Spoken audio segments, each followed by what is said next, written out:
शक्ति के इस खेल में मैं आपका स्वागत करता हूँ।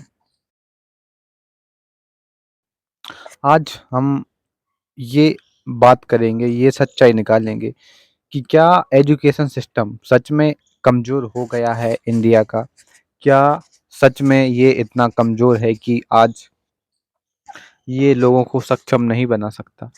इसकी बिल्कुल गहराई में जाकर हम बात करेंगे कि क्या हमारा एजुकेशन सिस्टम, क्या इंडिया का एजुकेशन सिस्टम वीक है या फिर कुछ बात और है। तो चलिए इसको समझने की कोशिश करते हैं कि ये क्यों? देखिए, अगर हम ये देखें कि इंडिया में बेरोज़गारी का लेवल कितना है, तो हाई है। हर फ़ील्ड के स्टूडेंट, छात्र, एस्पिरेंट आपको बेरोज़गार ही मिलेंगे। क्यों मिलेंगे? देखिए, ऐसा नहीं है कि सरकार रोज़गार नहीं दे सकती। सरकार के हाथ में है रोज़गार देना। सरकार चाहे तो इतने पद जनरेट कर सकती है, इतने पद कि हर व्यक्ति को रोज़गार मिल सकता है। लेकिन सरकार ऐसा नहीं करना चाहती। उसके पीछे बहुत सारी वजहें हैं, हम उस पे नहीं जाएँगे। तो क्या असल में जो एजुकेशन सिस्टम है, वो इस तरीके का है कि वो लोगों को स्किल नहीं सिखाता है?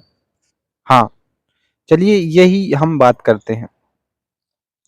अगर मैं बात करूँ एक डिग्री की, जैसे मैंने बीए की है, तो क्या बीए मुझे इतना काबिल नहीं बनाता है कि मैं कोई जॉब ले सकूँ उसी फ़ील्ड में?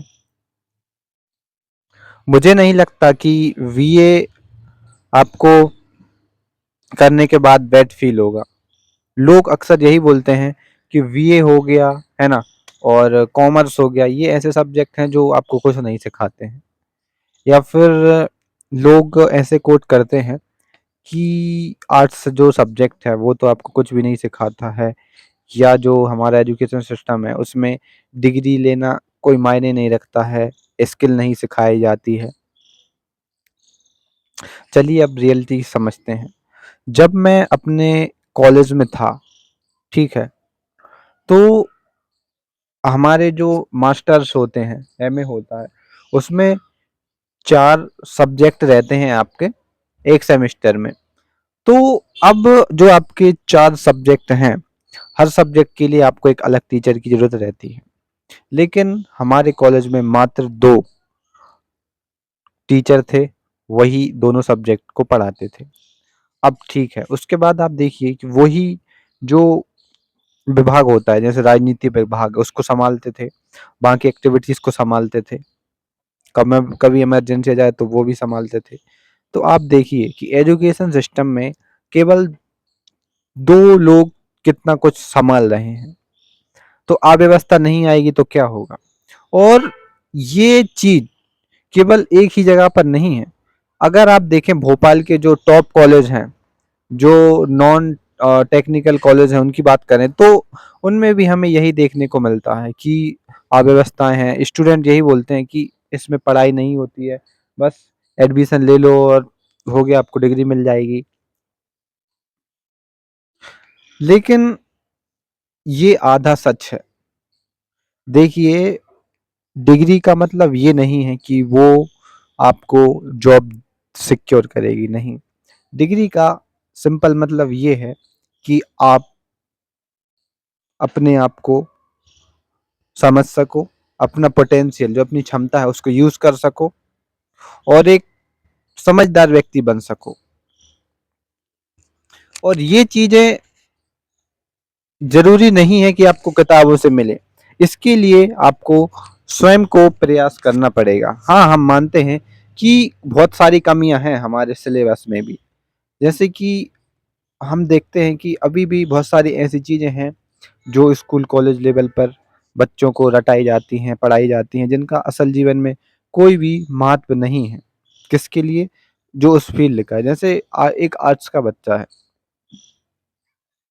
उसको बहुत सारी ऐसी चीज़ें पढ़ाई जाती हैं कि जो उसके आगे चल के काम नहीं आएँगी। लेकिन चीज़ों का पता होना भी ज़रूरी है, वरना आगे चल के और समस्याएँ पैदा होंगी। हाँ, हम इस चीज़ को आलोचनात्मक रूप से कह सकते हैं कि इंडिया का जो एजुकेशन सिस्टम है, वो अभी भी बहुत पिछड़ी हुई अवस्था में है। इसमें हमें बहुत ज़्यादा बदलाव लाने की ज़रूरत है। और ये कहना कि जो सरकारी स्कूलों के टीचर होते हैं, वो अनस्किल्ड हैं, है ना? उनको तो कुछ नहीं आता, तो ये भी एक गलत अवधारणा है। जब कोई उसी व्यवस्था से पढ़ रहा है, जो व्यवस्था उसको मिली है, तो वो कैसे स्किल हो सकता है? स्किल्ड हो सकता है। मतलब कि एक नदी है, जिसमें कि क्या बोलते हैं, सही पानी नहीं है या फिर गंदा पानी है, और वो फिर उसी नदी का पानी पी रहा है, तो आप ये कैसे कह सकते हो कि वो इंसान साफ पानी पी रहा है? यहाँ पर एक विरोधाभास पैदा होता है। इस चीज़ को समझना बहुत ज़रूरी है कि जो हमारा सिस्टम है, उसमें बहुत ज़्यादा कमियाँ हैं, ये हम मानते हैं।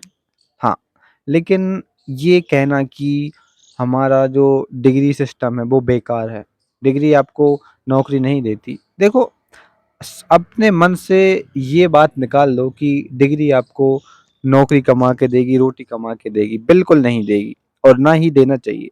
अगर डिग्रियाँ रोटी देने लगें तो फिर इंसान कुछ सीखेगा ही नहीं, डिग्री खरीद लेगा और नौकरी के लिए चला जाएगा, बोलेगा ये लो।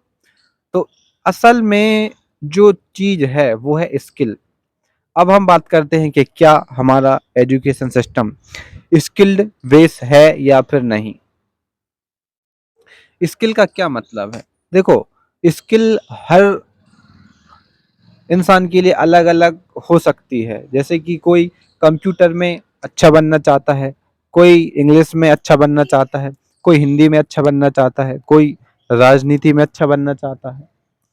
तो ये कहना कि एजुकेशन सिस्टम स्किल बेस्ड नहीं है, ये भी कहीं न कहीं अतार्किक बात है।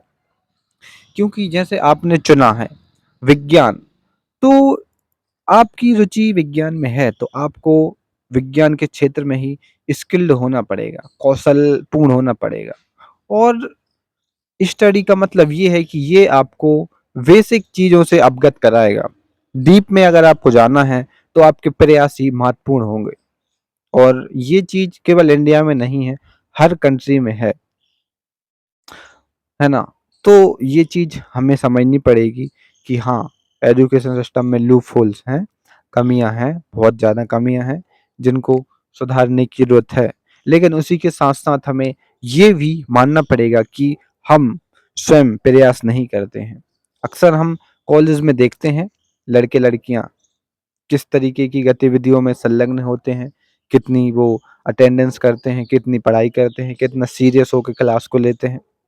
तो ये चीज़ें भी मैटर करती हैं। केवल एक सिस्टम को गलत ठहरा देना, ये तार्किक पहलू नहीं है, है ना? कॉर्टिसोल हमेशा यही कहता है कि दोनों पक्षों को बेहतर तरीके से एनालाइज़ किया जाए, उसके बाद ही कोई निर्णय दिया जाए।